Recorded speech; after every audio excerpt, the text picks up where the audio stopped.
Hey guys, welcome to Dem DMs. My name is Fox Ghost, I'm Matt. And I'm Panda Ghost. and today we will be talking about settings for your campaigns. So if everyone's ready, let's slide on in. To give a very brief history of Greyhawk, which, again, is my favorite campaign setting. Greyhawk was the original campaign setting for the official D&D setting for earlier editions of D&D. And so that's the setting that Gary Gygax and his group played in. Actually played in Castle Greyhawk. And everything was set in this world. Then other settings came in. You know, the very popular ones that everybody knows, you know, Eberron, Forgotten Realms, Dark Sun, Dragonlance, you know, all these different campaign settings that are now synonymous with D&D didn't exist back then. It was just Greyhawk. And so it was what a lot of the games were based in, especially earlier on. In 5th edition, they made the concerted effort to deviate from that. They said, we've had enough of that. It's been, 4 editions, how many decades of Greyhawk as the main campaign setting for D&D. We're going to do something new, bring in the Forgotten Realms. And specifically, bring in the Sword Coast. And nowhere else for a very long time. Finally, now there's been announcements for newer campaign or more older campaign settings coming back, new campaign settings being added. I think a big one that people are really pulling for right now is Dragonlance possibly coming back this year. Big news for that. Would love to see it. I've never really played in Dragonlance. I've read some of the books, but it was just one of those things where I feel like people have been waiting specifically for some of these campaign settings, and WotC and the people at over for D were kind of just dragging their feet a little bit. Oh, we're gonna give you a little bit of thing here. We'll give you a taste of these locations, maybe in a small adventure or something, but no real hard campaign setting until they decided to come out with the Magic the Gathering campaign settings. Right. Which is what nobody wanted. You know what I mean? I shouldn't say that. There are probably many people out there that are really happy with them, but it wasn't the ones that people were expecting. Right. And the ones that people were hoping for because, like we're talking about possibly, converting older games to new games, those older were set in campaign settings that don't exist, or at least don't have campaign settings written for them in 5th edition. Right. And so some of those monsters aren't updatable. Some of those, locations aren't really updated for a 5th edition world. Right. One of the things that they did convert for Forgotten Realms was to, between 4th edition and 5th edition, show the passage of time by coming out with a book series called The Sundering, which was a bunch of different authors wrote a series of books that kind of went through the transition of time between the canonical 4th edition world of Forgotten Realms to the canonical 5th edition. And so that's, a pretty in-depth effort to push this Forgotten Realms as the new main campaign setting for D&D 5e. And specifically the Sword Coast is the primarily the area that they focus on in 5th edition for a lot of their pre-written campaigns. Now, I don't mind Sword Coast as a campaign setting. It feels fairly, fleshed out for the most part. There is quite a bit of things, but I think coming from 3.5, we are definitely very biased towards the Greyhawk setting. Sure. And I feel like, I would just really love to see them, if Forgotten Realms is how you're going, which is a perfectly fine thing to do, if that's how you're going, expand Forgotten Realms. Right now, Right. all the campaigns are set on the Sword Coast. It is one location of a very vast world. Well, except for I think there is some Tomb. Yeah, I was gonna say, isn't Tomb technically in the Forgotten Realms? Yeah, it's on. Yeah, so that's on Chult, yeah. But like, there's very little written about Thay for 5th edition. There's a little bit, but very little.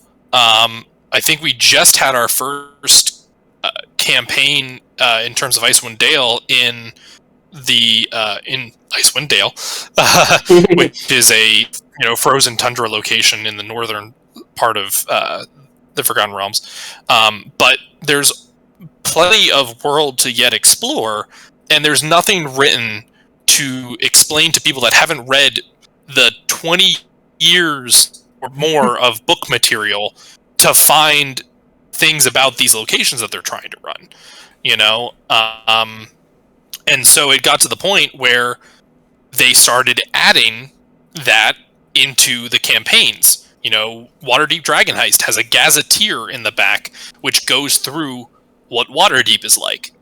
The Baldur's Gate Descent into Avernus has the same thing, but there's no material about Neverwinter. There's very little about a bunch of these things, and that's just on the Sword Coast, let alone going to places like Thay and other locations around the Forgotten Realms. Right. And so it would just be nice to get even a Forgotten Realms campaign setting, to be honest. The Skag. Yeah. Yeah. Expand that out more. I mean, Matt Mercer did it for, he was able to create a whole world for his, they start with one continent, and then they just progressively flesh it out. There's no reason that Wizards couldn't do the same thing with Forgotten Realms. Yeah, and it's something that DMs have been doing for years. People that create their own homebrew worlds. Panda Ghost, you're in the process of doing that currently. With your future campaign that you're doing. And it's like there's the difference. I think really comes down to they, as the people that are trying to keep things informed with canon, need to kind of go back and read all those books to see where the world is, and that's a lot of work. I will give them that. But there's a lot out there that they can do, and to be honest with you, 90% of the D&D community is not going to realize that you messed up the name of the leader of that one town. Yeah. You know what I mean? Like, realistically. And I get the idea of like, oh, well, we want to give DMs room to create in that space and do what they want to do, and that's fine. But a lot of DMs want something as a starting point. We want something to begin that process, and there's nothing currently for a lot of that. I, as we've said, would really love a Greyhawk setting. Book that would be the epitome for me. I feel like that is my favorite setting, and nothing about Inquisition, which I understand they're trying to promote Forgotten Realms, but it's already out there. Do something else. One of the things that I think is going to be tricky for WotC in releasing campaign settings, especially something like a Greyhawk, is they've kind of painted themselves into a corner with the player's handbook, right? Because Tieflings, Dragonborn aren't really a thing in Greyhawk. Right. Yeah, I mean, they do have a place in Greyhawk, but it's at least back in the older canon, it was more of a fiendish bent character race. You wouldn't just see them rocking around town or whatever. Right. Yeah. And I get the sense that, WotC as it currently is does not want to engage with that kind of content in their games, and I understand that concept. But Warforged. Let's take Warforged for an example. Oh yeah, even better example.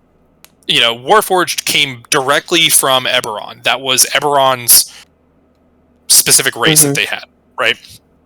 It doesn't fit in every single world, and you don't have to have it in every single world, but you kind of have to have a starting point of like, if they are in this world, where would they exist? What would they be like? And that's something that is actually written in Skag for for the main races, but not these now expanded races that we have from from Volo's Guide and other places. So it'd be good to get like a lowdown of like how they work in these worlds, right? And who knows? Maybe we'll get that in this 5.5 6th edition thing. That ooh, now you've opened a can of worms. Yeah. We don't have to go there. I just wanted to. I haven't even. Sorry to say, but I haven't even read anything up on this 5.5 thing, so I'd have to do some research before discussing that with you guys. Yeah, it's. I don't know. I don't think it's going to change anything in terms of the canon necessarily, but it more just the rule set. I would think, but yeah. I mean, Artificer is now a main class in D&D officially. Right, and that used to be a Eberron? Yeah, Eberron exclusive. Yeah, Eberron. Yeah, it's things like that where it might not fit in every world. So now the DMs have to go back, and which they always can do, might have to look to banning certain things. Ayo. Yeah. I am ban happy. If yes. it don't fit into my world, it's banned. Yeah. And there are ways to work around certain things. You could say, okay, well, maybe you can't have this, but maybe you could have that. Or give them something that gives them close to their idea of what they want to do. But, right. Yeah.